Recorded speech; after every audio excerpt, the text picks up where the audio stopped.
तो राज्य कोई भी हो, ऐसे मामलों में एक हकीकत यह भी है कि कोई भी अतिक्रमण बिना सरकारी भ्रष्टाचार या फिर सिस्टम के गैर जिम्मेदार रवैये के बिना मुमकिन नहीं।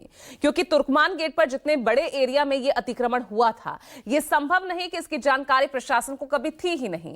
नाक के नीचे यह सारा खेल कैसे सालों साल चलता रहा, देखिए रिपोर्ट। तो 32 बुलडोजर और पुलिस बल की कार्रवाई पूरी दिल्ली के साथ साथ देश ने देखी, लेकिन एक सवाल अभी भी बरकरार है और वो सवाल ये है कि जिस जगह पर ये मस्जिद है और जिस जगह पर ये कार्रवाई की गई है, वो जगह एमसीडी के पावर हाउस सिविक सेंटर से महज 500 मीटर की दूरी पर है। यहाँ पर आप देखेंगे तो ये रामलीला मैदान है और सड़क के इस पार सिविक सेंटर है और रामलीला मैदान के इस कोने पर ही फैज इलाही मस्जिद है, जिसके आसपास करीब 39,000 वर्ग मीटर पर अतिक्रमण किया गया था। ऐसे में सवाल ये बना हुआ है कि इतने सालों से सिविक सेंटर के पास होने के बावजूद भी एमसीडी ने ये कार्रवाई पहले क्यों नहीं की। तुर्कमान गेट पर 39,000 वर्ग मीटर जमीन पर कब्जा था और इतने बड़े स्तर पर यह कब्जा एक दिन या रात का खेल नहीं, सिस्टम के भ्रष्टाचारी सीमेंट ने इसकी जड़ें मजबूत कर रखी थी। अब तोड़ दिया गया। अगर आप तस्वीरों के माध्यम से समझेंगे तो सामने की लेयर देखिए, एक नज़र घुमाएंगे तो आपको हर तरफ टूटा हुआ स्ट्रक्चर नज़र आएगा। बहुत स्पष्ट बात है कि जितनी जगह यहाँ पर कब्जे में ली गई थी, बहुत बड़ी जगह थी, 38,940 वर्ग फीट। आप सोचिए, मस्जिद सामने की तरफ है, मस्जिद का इलाका 195 एकड़ है, बहुत छोटा हिस्सा है, वो अपने हिसाब से बनी है। लेकिन उसके बाद जो लगातार अमतुल्ला कह रहे थे कि ये सारी वक्त की ज़मीन है, निश्चित तौर पे वक्त इससे वसूली कर रहा था, वक्त के पास पैसा जा रहा था, वक्त इससे कहीं ना कहीं बारात घर में जो भी रेवेन्यू आता था वक्त के पास जाता था। लेकिन इसकी ज़मीन का जो मालिकाना हक है वो किसका है, इस पर सवाल उठना बेहद लाजमी था। उसी को लेकर कोर्ट में मामला था।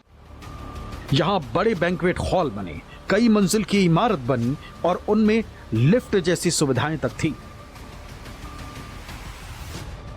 यानी अतिक्रमणकारियों को सिस्टम का पूरा संरक्षण था। बहुत स्पष्ट है कि ये सब कुछ जो बना है, लिफ्ट लग जाती है, बड़े बड़े स्ट्रक्चर्स बन जाते हैं, बाकायदा सीमेंटेड चीज़ें बन जाती हैं। इसके अलावा आप देखेंगे पहली मंजिल दूसरी मंजिल तक तैयारी कर ली जाती है। ये बनने में 1 साल 2 साल का समय नहीं लगा, सालों से ऐसा चलता आ रहा है। और शायद यही वजह है कि सिस्टम आंखें बंद करके सिर्फ इंतजार कर रहा था कि कब ये बन के तैयार हो जाएगा, फिर मुकदमेबाजी करे, फिर तोड़ फोड़ करे। लेकिन अगर पहले रोक लिया था तो शायद ऐसे हालात नहीं आते। लेकिन अब जो हालात हैं वो सिस्टम के मुंह पे तमाचा भी है और समझाने के लिए काफ़ी है कि आप किस तरीके सरकारी ज़मीन को लगातार जो है लोग हड़प कर उस पर कब्जा कर कर एक के बाद एक स्ट्रक्चर तैयार कर लेते हैं। एमसीडी के नाक के नीचे ये सब कैसे हो रहा था? जब यही सवाल हमारे सहयोगी विमल कौशिक ने डिप्टी कमिश्नर विवेक अग्रवाल से पूछा तो क्या कहकर चल दिए, आप भी सुनिए। सेंटर सामने है, मुख्यालय एमसीडी का, उसके ठीक सामने इतना बड़ा अवैध कब्जा हो गया और मामला कोर्ट तक चला गया। लेकिन क्या जब हो रहा था तब एमसीडी ने कोई एक्शन क्यों नहीं लिया? देखिए, बहुत जगह पर ऐसे अवैध कब्जे हैं और एमसीडी इस पे समय समय पर कार्रवाई करता है। जी बिल्कुल, देखिए ये विवेक अग्रवाल हैं जिन्होंने बताया कि इस तरह के कई जगह पर अवैध कब्जे हैं और ये रामलीला ग्राउंड की ज़मीन जो है वो हॉर्टिकल्चर डिपार्टमेंट के अंडर आती है। और फिलहाल यहाँ पर देखिए ये फैज इलाही मस्जिद है और इसके ठीक पीछे ये जो है वो अवैध कब्जा था, जिसको पूरी तरीके से अब जो बुलडोज़र चलाकर वो ज़मींदोज़ किया गया। लेकिन मलबा क्योंकि बहुत ज़्यादा है, एक बड़ा कंस्ट्रक्शन यहाँ पर किया गया था, तो मलबा हटाने की कार्रवाई यहाँ पर जो है वो एक लंबा प्रोसेस है और ये लगातार चलती रहेगी। लेकिन फिलहाल बुलडोज़र एक्शन ज़रूर खत्म हो गया। लेकिन सवाल इसको लेकर भी खड़े हो रहे हैं कि जब ये आखिरकार इतना बड़ा जो है वो इंक्रोचमेंट किया जा रहा था, तब विभाग के अधिकारी चुप क्यों बैठे थे?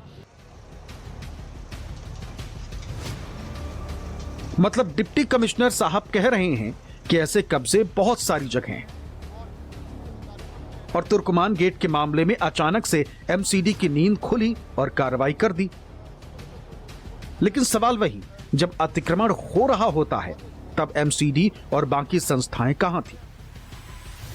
बुलडोजर चलाने की जिम्मेदारी एमसीडी की है तो कब्जा ना हो पाए, ये जिम्मेदारी आखिर किसकी है?